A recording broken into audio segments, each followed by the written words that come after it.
Good day and welcome to JNN's Headline News. I'm Kimberly Wright. In the headlines at this time, 2 men have been arrested in connection with the shooting death of Chinese national 28-year-old Tong Fengsheng in Brownstown, St. Anne on Tuesday afternoon. The suspects were picked up by detectives Wednesday evening and they are expected to be charged soon.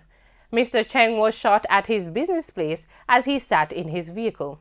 He was pronounced dead at hospital.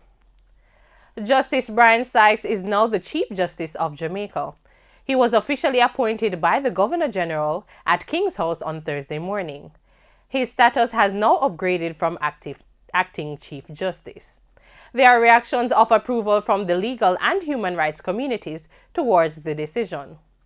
After 4 weeks of public upheaval about his appointment in an acting position, news came on Wednesday that the Prime Minister, after consultation with the leader of the opposition, wrote to the Governor General to confirm the appointment. Plans have been outlined for the construction of a new correctional center in central Jamaica. This comes against the background of growing concerns about the poor state of the Tower Street and St. Catherine Adult Correctional Centers. The announcement was made on Wednesday by National Security Minister Robert Montague, who was addressing the sitting of Parliament's Standing Finance Committee, which is reviewing the 2018-2019 budget. The government is contemplating using the proceeds from the planned sale of its 20% stake in the Jamaica Public Service JPS to pay the over $7 billion it owes to the entity for streetlights. The arrears were revealed by Finance Minister Audley Shaw during Wednesday's sitting of the Standing Finance Committee of Parliament.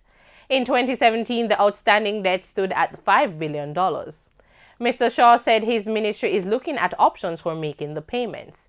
He told members of Parliament that the final decision to sell government shares in JPS rests with the Cabinet, but noted that the approach would be to offer shares to the public.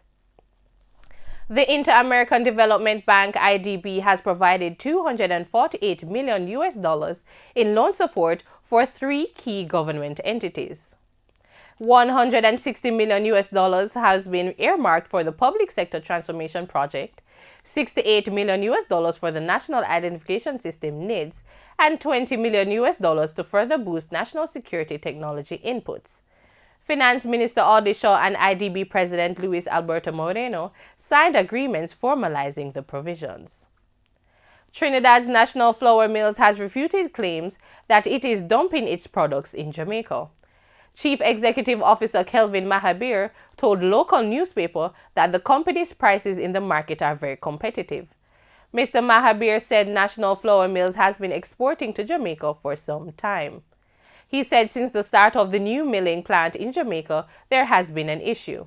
According to Mr. Mahabir, the capacity in the market is more than the demand.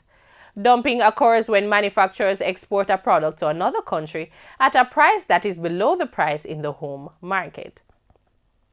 The RJR Gleaner Communications Group has expressed shock at statements made by dancehall entertainer Moses Davis, popularly known as Beenie Man, regarding its general manager of radio services, Dr. Dennis Howard. The statements were made at what appeared to be a party.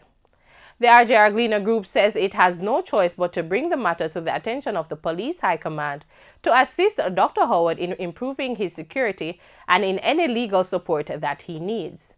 In a statement on Wednesday, the RJR Gleaner Group said it is amazed by the action of the entertainer, who has listed stations under Dr. Howard's control that are supportive of playing dancehall. In international news, Russian President Vladimir Putin announced on Thursday that Russia has developed a new nuclear-capable cruise missile with unlimited range that is capable of eluding air defense systems.